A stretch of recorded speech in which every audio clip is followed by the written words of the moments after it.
तो दोस्तों टाइम कमी की वजह से मैं लगभग रात में भी कुछ 12 बजे वीडियो बना रहा हूँ।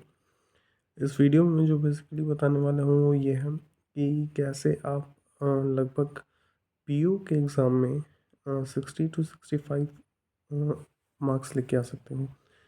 तो चलिए मैं दोस्तों आपको बताना चालू करता हूँ। बेसिकली दोस्तों अभी आप इंग्लिश अगर देखोगे तो एस पी पी ओ में जैसे कि चेंजेस आने के बाद से इंग्लिश जो है 40 नंबर का रहेगा और क्वांट आपकी 30 नंबर्स की रहेगी और रीजनिंग 30 नंबर्स की रहेगी।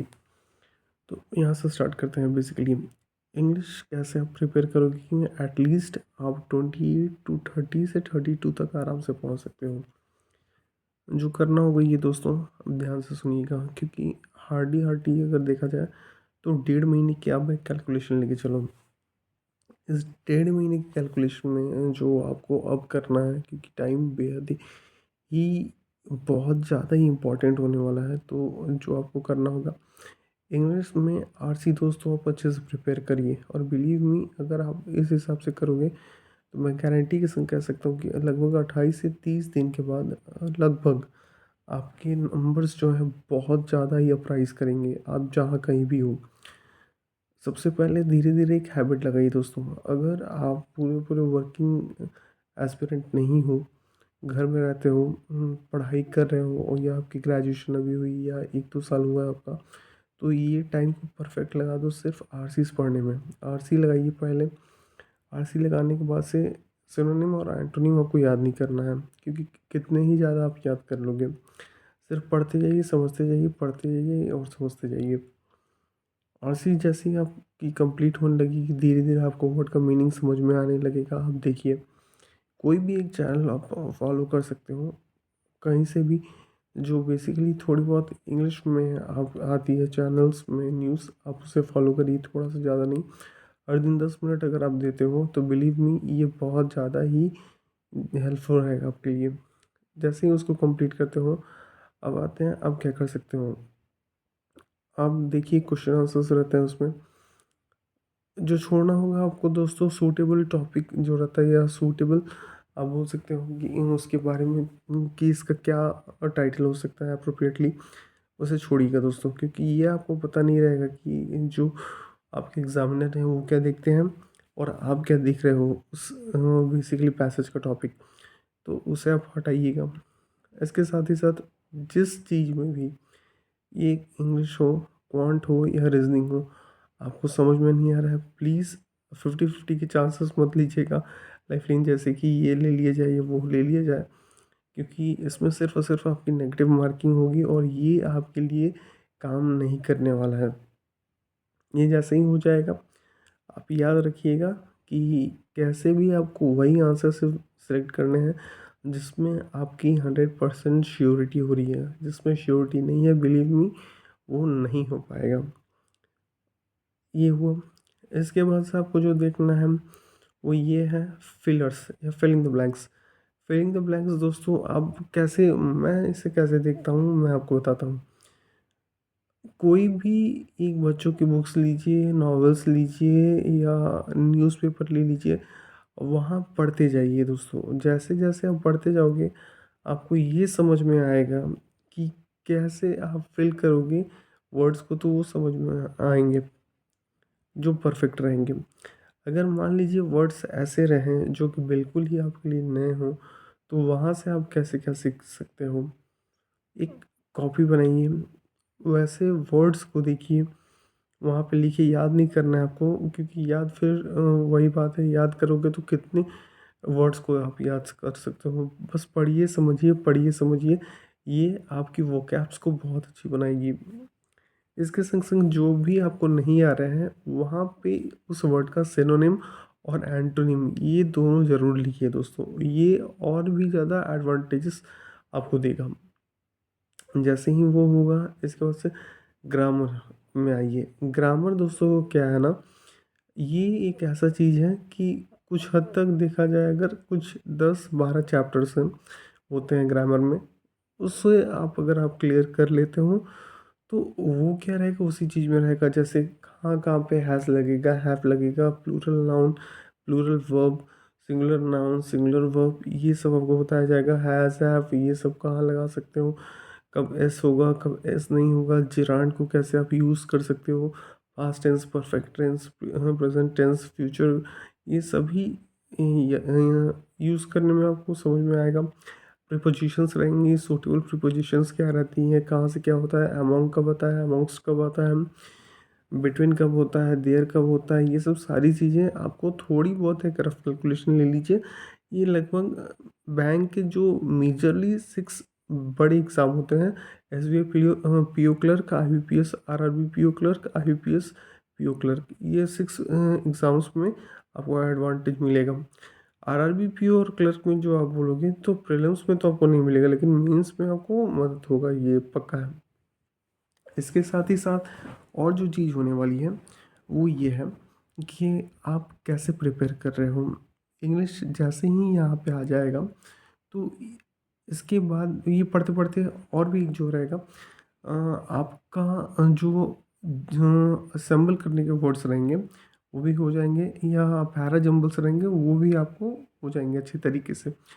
जैसे ही सूटेबल आप कर, हाँ, आप देख रहे हो कि ये इस लाइन पे सेट हो रहा है, ये इस लाइन पे सेट हो रहा है, आप धीरे धीरे एक मीनिंग जब भी बन जाएगी ना, तो वो भी आप देखोगे, आपको समझ में आने लगा कि कैसे आप फिल करने से आपको ज़्यादा फायदा हो रहा है। अब आते हैं दोस्तों क्वांट में। क्वांट के लिए आप क्या कर सकते हो, क्वांट नंबर सीरीज से स्टार्ट करिए, या आप स्टार्ट कर चुके तो आप देखिए रॉन्ग नंबर सीरीज पे थोड़ा ज़्यादा फोकस करिए। रीज़न इसलिए है दोस्तों, अगर आप रॉन्ग कर ले जाओगे तो आराम से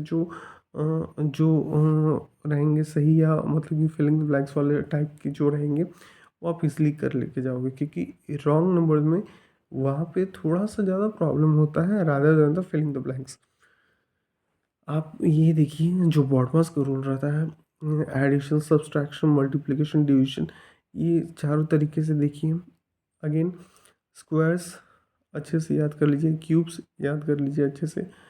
लगभग लगभग स्क्वायर्स का अगर देखा जाए तो 40-50 अच्छे नंबर होते हैं, वो 40-50 तक, 40 या 50 तक आपको स्क्वायर्स याद होना चाहिए। क्यू की बात की जाए तो 15 से 16 बहुत ज़्यादा होता है दोस्तों, आप वो समझ लीजिए।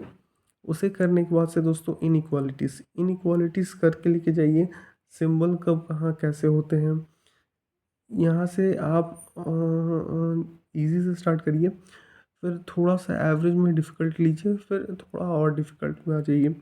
इनइक्वालिटीज़ भी बहुत अच्छी रहेगी।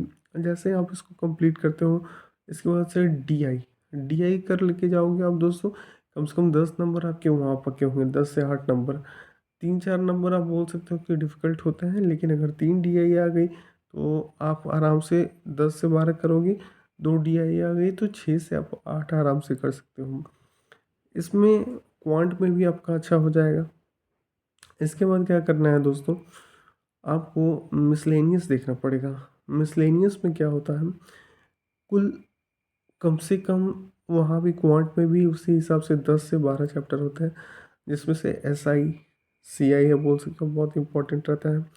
एजेस वो भी इम्पोर्टेंट है, टाइम एंड वर्क ये इम्पोर्टेंट है, स्पीड ये आप देख सकते हो, रेशियो करके जाइए, परसेंटेज, एवरेज, ये सब थोड़ा सा कर लीजिए, ये बहुत इंपॉर्टेंट है। किसी किसी में आप बोल सकते हो दोस्तों एक टॉपिक करोगे, अगर उसमें से 2 सवाल आ गए तो देखिए 3 या 4 चैप्टर आपने किए हैं और उन सभी में से 2-2 करके भी आ गए तो 8 नंबर वहाँ आपके बिल्कुल पक्के हैं। लेकिन सबको मत करके जाइएगा, क्योंकि वहाँ पे क्या होगा, सबके चक्कर में आपको ऐसा करने कहीं नहीं हो कि वो आप कर ही नहीं पाओ। तो ऐसे चैप्टर्स करिए जैसे SI CI इम्पॉर्टेंट है, रेशियो, एवरेज, परसेंटेज ये कर लीजिए, एजेस और कोई और 1-2 चैप्टर, इससे हर एक एग्ज़ाम में आपको फ़ायदा होगा। इसको करने के बाद से क्या है दोस्तों, रीजनिंग में आइए। मैं बोलूँगा ये सबसे ज़्यादा मार्क्स देते हैं, और इसे अगर आप कर सकते हो तो ये कम टाइम में आपको बहुत ज़्यादा ही मदद करेंगे। स्टार्टिंग करते हैं जो, वो आप कैसे करोगे, छोटे छोटे क्वेश्चंस पहले करिए दोस्तों, जो 1-1 मिनट में आप 3-3 4-4 सवाल लगा के आराम से कर सकते हो। कोडिंग डिकोडिंग बहुत अच्छे हैं दोस्तों, सिंपल और चाइनीज़ ये दोनों ही करके जाइए, दोनों बहुत ज़्यादा फ़ायदे हैं। वर्ड्स देखिए, वर्ड्स कैसे कैसे आते हैं, प्रीवियस ईयर क्वेश्चंस मिलाइए यहाँ पे कैसे क्या होता है। कोडिंग डिकोडिंग करने के बाद से ब्लड रिलेशन है, ब्लड रिलेशन कैसे आप सॉल्व कर सकते हो वो देखिए, सिंपल में देखिए, फिर एरो बना के देखिए। उसके बाद से जो होगा दोस्तों कि कहाँ पे कैसे क्या सिंबल रहेगा तो कैसे क्या होगा वो एक होता है। यहाँ पे क्या होगा तो क्या यहाँ पे आ सकता है वो होगा वो देखिए। और जो एक पूरा चार्ट रहता है वो चार्ट, ये हर एक तरीके के क्वेश्चन सब करके जाइए। यहाँ पे आने के बाद से पजल्स दोस्तों, पजल्स आप करिए, पजल्स बहुत ज़्यादा ज़रूरी है। अगेन ये अगर हो सकता है तो आपको बहुत ज़्यादा ही फ़ायदा होगा। इनइक्वालिटीज़ करके जाइए दोस्तों। इनइक्वालिटीज़ करने के बाद से रैंकिंग रहता है, रैंकिंग देखिए। डिस्टेंस एंड डायरेक्शन रहता है, डिस्टेंस एंड डायरेक्शन करके जाइए। कुल मिला जुला के अगर आप देखोगे तो ये रीजनिंग में रहेगा। रीजनिंग में बहुत ज़्यादा वैरायटीज़ नहीं रहती है, लेकिन जो मेजर चंक टाइम चल जाता है दोस्तों पजल्स को उठाने में। याद रखिएगा दोस्तों, 4 पजल्स अगर आते हैं तो एक आपको ऐसा भी रहेगा जो टाइम कंज्यूमर होगा, आपको लगेगा तो कि आप कर सकते हो लेकिन आप नहीं कर पाओगे। और भी जो रीजनिंग में सबसे चीज़ बड़ी रहती है वो ये रहता है कि अगर पहले में ही अगर आपका पजल्स आ जाता है और आपको ज़्यादा समय आपने उसमें इन्वेस्ट कर दिया तो ये बहुत बड़ा एक रिस्क हो सकता है, क्योंकि उसके चक्कर में 5 या 6 या 7 8 मिनट चले गए आपके तो पूरा मोरली आपका डाउन हो जाएगा। और मोरली जहाँ पे डाउन हुआ दोस्तों, आपका बना बनाया हुआ एग्ज़ाम जो है वो बिगड़ सकता है। इसीलिए स्टार्टिंग करिए उस चीज़ से जिससे आपको लग रहा है कि आप आराम से कर सकते हो, ताकि ये आपको बहुत ज़्यादा फ़ायदा दे। ये हो गया दोस्तों, ये मैंने पूरी प्रिपरेशन की पार्ट 1 बता दिया कि ऐसे अगर आप करते हो तो आराम से 60 से 65 नंबर आपके उठ सकते हैं। लेकिन इसे और भी थोड़ा अच्छा बनाने के लिए आपको क्या करना होगा, PYQs दोस्तों, प्रीवियस ईयर क्वेश्चंस, पिछले 2 या 3 साल के आप उठाइए, सेट बना लीजिए। सेट बना के, नहीं तो कोई भी एक मॉक सीरीज आप ले लो, वहाँ पे आपको प्रीवियस ईयर क्वेश्चंस मिल जाएंगे। वहाँ से जाने के बाद से दोस्तों इंग्लिश के पिछले 3 साल के क्वेश्चंस करिए, रीजनिंग के पिछले 3 साल के क्वेश्चंस करिए, क्वांट के पिछले 3 साल के क्वेश्चंस करिए। तीनों सब्जेक्ट के पिछले 3 साल के क्वेश्चंस करिए। ये तो दोस्तों क्या होगा, एक रियल टाइम बेसिस होगा। और याद रखिए जब आप करिए शांत माहौल में करिए, क्योंकि ये आपको एक रियल एग्ज़ाम वाली फीलिंग देगा। इससे अगर आप रूबरू हो जाओगे तो आपको वहाँ भी उतना करने में प्रॉब्लम नहीं होगा।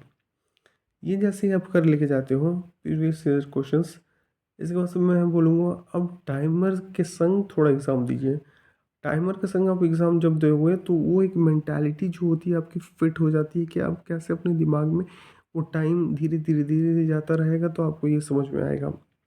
और एक चीज़ है दोस्तों, थोड़ा सा हो सके तो फास्ट कैलकुलेशन करिए। पेपर में उतना ही कैलकुलेट करिए जितना ज़रूरत हो।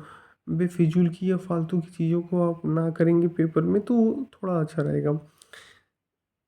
अपने देखिए कि आप ऐसे कौन से क्वेश्चंस जो हैं वो पहले करोगे तो आपको फ़ायदा होगा। अपने स्ट्रेंथ और वीकनेसेस को अच्छे से पहचानिए।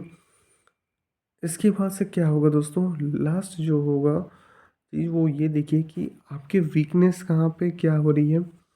उस वीकनेस को आप अच्छे से अगर जज कर सकते हो, वो आने वाले एग्ज़ाम में हो सकता है आप इसमें अगर फेल हो भी जाते हो या अच्छे से आप एग्ज़ाम क्लियर नहीं कर पाते हो, अगले जो भी कुछ एग्ज़ाम होंगे वो आपके लिए बहुत ज़्यादा ही इम्पोर्टेंट होने वाले हैं दोस्तों। यहाँ से आप सीखोगे, वहाँ पे अप्लाई करोगे और वहाँ पे आगे बढ़ जाओगे। तो मेरा एक सबसे छोटा सा रिक्वेस्ट यही रहेगा, अभी से अच्छे से प्रिपेयर करिए। और जो मैं करता हूँ, हर एक कॉपी बनाइए। एक कॉपी में 10 20 25 30 जो भी आप मॉक्स बना रहे हो, वहाँ पे स्ट्रेंथ, अपनी वीकनेस देखिए, कहाँ पे किस क्वेश्चन में थोड़ा सा ज़्यादा समय लगा, थोड़ा सा कम समय लगा, किस में बार बार आप भटक रहे हो, किससे आप अच्छे से नहीं कर पा रहे हो, रीज़न क्या रह रहा है, कहाँ पे क्लियर नहीं हो रहा है।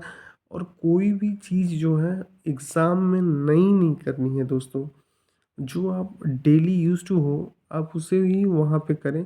ना कि ऐसे कि पहले अगर आप पज़ल्स वहाँ पे बनाते हो तो दूसरी चीज़ें वो बना दी, नहीं। पज़ल्स जो ईज़ी वाली है उसे ही बनाइए, पज़ल्स को लास्ट में रखना है, पज़ल्स को लास्ट में ही रखिए। इतना भी इजी हो कितना भी हार्ड हो, आपको पहले नहीं अटेम्प्ट करना है। एक्सपेरिमेंट जो है दोस्तों प्रैक्टिस के लिए होता है, एक्सपेरिमेंट रियल एग्ज़ाम बेसिस के लिए नहीं होता है। मैं सबसे यही कहूँगा कि पहले अच्छे से घर में प्रिपेयर हो जाइए, वहाँ पे एग्ज़ाम दीजिए। आपको एक मॉक देते देते जो समझ में आएगा आप वहाँ से करिएगा। वीडियो बहुत ज़्यादा मैं बड़ी नहीं कर रहा हूँ, प्लीज़ चैनल को लाइक शेयर सब्सक्राइब कर लीजिएगा। अगर आपको कहीं भी कुछ प्रॉब्लम हो रहा है तो प्लीज़ कमेंट सेक्शन में बताइए, मुझे बेसब्री से इंतज़ार रहेगा। किसी का भी कुछ भी प्रॉब्लम हो, अगर आपको समझ में आता है कि इससे भी कोई अच्छा तरीका है, वो भी शेयर करिए दोस्तों, वो भी मैं शेयर करूँगा। और चैनल को थोड़ा-सा बढ़ाइए दोस्तों, थोड़ा सपोर्ट दीजिए। इसके साथ ही साथ मैं अपनी वीडियो को यहीं पे एंड करता हूँ। जो भी मुझसे बन पड़ेगा मैं सभी के लिए डे टू डे मैं वीडियोस बना रहा हूँ, ताकि आपको फ़ायदा हो, आपका एग्ज़ाम अच्छे से निकल जाए। और इस साल एक बार अच्छे से मेहनत करके दोस्तों एक जॉब ले लीजिए, ताकि आप और आपकी फैमिली जो हो पूरे साल भर के लिए और आपके लाइफ टाइम के लिए खुश हो जाए। Thank you.